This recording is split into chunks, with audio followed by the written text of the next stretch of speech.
అందరికీ నమస్కారం. ఈరోజు ఎపిసోడ్లో నైమిష అద్దంలో తన రూపాన్ని తనివితీరా చూసుకుంది. ఓసారి వాచ్ వంక చూసుకొని తను పనిచేసే బ్యాంకుకి వెళ్ళడానికి గాను తన ఫ్లాట్కి తలుపు తెరిచింది. బయట జోరున వర్షం. విసుక్కుంటా షెల్ఫ్ హ్యాంగర్కి వేలాడదీసిన రెయిన్ కోట్ని తీసుకొని ఫ్లాట్కి తాళం వేసి బయలుదేరింది. వర్షం ఆగిపోయింది, కానీ సన్నని తుంపర ఈదురుగాలికి చికాకెత్తిస్తున్నాయి. బ్యాంక్ ఉద్యోగులంతా హాల్లో నిలబడి ఉన్నారు. బ్యాంక్ ప్రెమిస్లోని ప్రతి అంగళాన్ని గాలించిన తర్వాత కానీ ఉద్యోగులు ప్రవేశించడం జరగదు. అది ప్రతినిత్యం జరిగే తతంగమే. అంతర్జాతీయంగా పెరిగిపోతున్న హింస, కుట్రలతో బ్యాంకు దోపిడీలు ఏ పద్ధతుల్లో జరుపుతారో తెలియని అనూహ్యమైన పరిస్థితిలో బ్యాంకు యాజమాన్యం వారు చేసిన కట్టుదిట్టమైన ఏర్పాట్లు అవి. ప్రతాప్ నెమ్మదిగా హాల్లోకి ప్రవేశించాడు. అందరూ అతన్ని విచ్చేయసాగారు. అతడు నెమ్మదిగా నైమిష వద్దకు వచ్చి చిరునవ్వుతో గుడ్ మార్నింగ్ అన్నాడు. నైమిష పెదవులపై లీలగా దరహాసం కదలాడింది.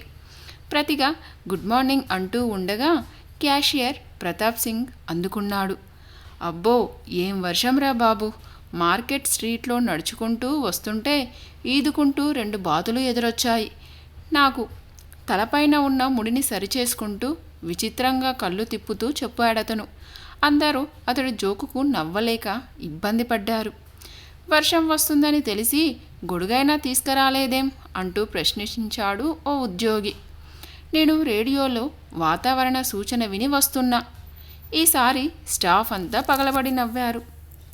Michael మహాశయుడు bathrooms, strong rooms, visitor ప్లేస్లతో సహా బ్యాంక్ ఆవరణలోని ప్రతి సెంటీమీటర్ని గాలించి సెక్యూరిటీ క్లియరెన్స్ ఇచ్చాడు. సమయం 10:20. ఉద్యోగులంతా ఎవరి సీట్లకు వారు వెళ్ళారు. నైమిష సీట్లో కూర్చోగానే ప్రతాప్ ఆమె దగ్గరికి వచ్చాడు. ఏ చార్మింగ్, ఏదో అర్జెంట్ విషయం మాట్లాడాలన్నావు, ఏమిటి అడిగాడు. ఇప్పుడా? సాయంత్రం బ్యాంకింగ్ అవర్స్ అయిపోగానే అంటూ నవ్వుతూ నెమ్మదిగా చెప్పింది నైమిష. ఆమెకెదురుగా ఉన్న కంప్యూటర్ ఓ చిన్న అలారం ఇచ్చి ఆమెని అలర్ట్ చేసింది. సరే, సాయంత్రం కలుద్దాం అంటూ ప్రతాప్ వెళ్ళిపోయాడు. యూనివర్సల్ బ్యాంక్ భారతదేశంలో జాతీయం చేయబడ్డ బ్యాంకులన్నిటిలోకి అతిపెద్ద బ్యాంక్.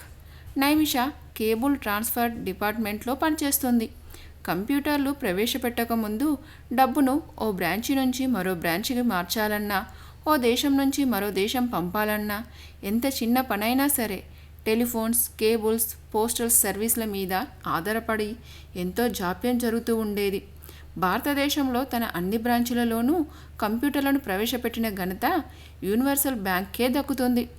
ఎలాంటి కష్టతరమైన పని అయినా సరే చిటికలో కంప్యూటర్ల సాయంతో పరిష్కరించగలుగుతుందా బ్యాంకు. ఆ కంప్యూటర్ ట్రాన్స్ఫర్స్ని అంగీకరించడం, కంప్యూటర్ ద్వారా డబ్బును ఇతర బ్యాంకులకు, ఖాతాలకు మేనేజర్ అంగీకారంతో పంపడం నైమిష నెరవేర్చే ముఖ్యమైన బాధ్యత. ఈ కంప్యూటర్స్ అన్నింటినీ అమెరికా నుంచి తెప్పించాడు ఆ బ్యాంక్ చైర్మన్ మిస్టర్ పాయ్. ఇతరులెవ్వరికీ అర్థం కాకుండా సీక్రెట్ కోడ్ని ఉపయోగించి కంప్యూటర్ ట్రాన్సాక్షన్లను జరుపుతూ ఉంటారు ఆ బ్యాంక్లో. అంతర్జాతీయంగా పెరిగిపోతున్న మోసాలను దృష్టిలో పెట్టుకొని ప్రతివారం సీక్రెట్ కోడ్ను మార్చి కంప్యూటర్ని ఆపరేట్ చేస్తూ ఉంటాడు మిస్టర్ పాయ్. మాస్టర్ కంప్యూటర్ కోడ్ మార్చినప్పుడల్లా అన్ని బ్రాంచ్లకు సీక్రెట్ కోడ్ని తెలియజేయడం, ఆ కోడ్ను బ్యాంక్ మేనేజర్ తప్ప ఇతర ఉద్యోగస్తులు ఎవ్వరూ తెలుసుకోకపోవడం వల్ల యూనివర్స్ బ్యాంకుల్లో మోసాలు జరిగినట్లు కానీ, ఖాతాదారులకు అసౌకర్యం కానీ ఇంతవరకు జరగలేదు. నైమిష యాంత్రికంగా పనిచేసుకుపోతూ ఉంది. సాయంత్రం 5 కాగానే బయలుదేరింది. బ్యాంక్ ఆవరణ దాటి లాన్స్లో ప్రతాప్ కోసం ఎదురు చూడసాగింది. కరెక్టుగా 5:10కి వచ్చాడు ప్రతాప్. ఏమిటో చార్మింగ్, ఏదో పెద్ద విశేషం ఉందని చెప్పి ఇప్పుడు ఏం మాట్లాడవేం? నిశ్శబ్దాన్ని కాటేస్తూ అడిగాడు ప్రతాప్. నైమిష నిశ్శబ్దంగా టీ త్రాగుతూ అలాగే కూర్చుండిపోయింది. నైమిషకున్న ఒకే ఒక ఫ్రెండ్ ప్రతాప్. అతనితో తన అక్క గురించి వచ్చిన ఉత్తరం గురించి చెబుదామనుకుంది. అరగంట సేపు అతని ఎదురుగా ఉన్నా ఏమీ చెప్పలేకపోయింది. మాలవిక బాధగా మూల్గింది. ఆమె అతి కష్టం మీద కళ్ళు తెరవగలిగింది. తనపై ఏదో బల్లూకం కూర్చున్నట్లు అబ్బా సహించలేకపోతుంది. హఠాత్తుగా లైటు వెలిగింది. ఎదురుగా చిదంబరం దిగంబరంగా ఎలుగుబంటిలా ఉన్నాడు. అసహ్యంతో తల తిప్పుకుంది మాలవిక. హఠాత్తుగా తన శరీరం వైపు చూసుకుంది. ఆశ్చర్యం, తను నగ్నంగా ఉంది. ఒక్కసారి సిగ్గుతో కుషించుకుపోయింది మాలవిక. పైపెచ్చు వంటి నెప్పుల్ని అప్పుడే గుర్తించగలిగింది. జరిగిపోయిందేమిటో అర్థమైపోయింది. హేయంగా తను స్పృహలో లేని సమయంలో తనను అనుభవించాడు శారీరకంగా. ఒక్కసారిగా ఆమెకు ఏడుపు ముంచుకొచ్చింది. చిదంబరం బంగారు రంగులోనున్న ద్రవాన్ని గ్లాసులోకి నొంపుకొని ఒకే గుక్కలో తాగేశాడు. నెమ్మదిగా తూలుకుంటూ ఆమె వద్దకు వచ్చాడు. చాచి లింపకాయ కొడదామని ప్రయత్నించింది. అప్పుడు గాని ఆమెకి అర్థం కాలేదు తన కాళ్ళు చేతుల్ని ఆ మంచానికే కట్టేశారని. చిదంబరం వికటగా నవ్వాడు. ఎంత పొగరు నీకు అంటూ తర్వాత మరికాస్త ద్రవాన్ని నింపాడు. ఆమెకు దగ్గరగా వచ్చి ముక్కును శ్వాస ఆడకుండా పట్టుకున్నాడు. అప్రయత్నంగా నోరు తెరిచిందామె. అంతే, గ్లాసెడు ద్రవము నోటి ద్వారా లోపలికి వెళ్ళిపోయింది.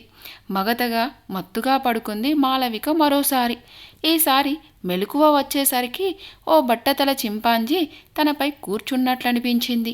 మగతగా కళ్ళు విప్పి చూసింది. మిస్టర్ రావు, మిసెస్ లలితారావు భర్త. అసహ్యమేసింది మాలవికకు.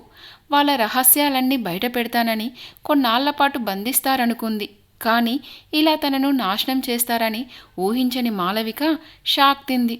ఆ రాత్రి ఎలా గడిచిందో అర్థం కాలేదు. తెల్లవారుతూనే ఆమె కట్లు విప్పబడ్డాయి. ఎలాగో ఓపిక చేసుకొని స్నానం పూర్తి చేసింది. ఆ గదంతా క్షుణ్ణంగా పరిశీలించింది. తాను బందీ ఎలా ఎన్నాళ్ళుండాలో. తలుపు దగ్గర జరుగుతున్న సంభాషణ చెవులు రిక్కించి వింది. మర్యాదగా తలుపు తీ, అధికారపూర్వకంగా ఓ కంఠం ఆజ్ఞాపిస్తుంది. పెద్దయ్య గారికి తెలిస్తే నా ఉద్యోగం ఉండదు బాబు. నేను చెప్పినట్లు చేయకపోతే ఇప్పుడే నీ ఉద్యోగం ఖాళీ. బాబు, పిల్లోలగలోని అంత చేసి మాటలనకండి.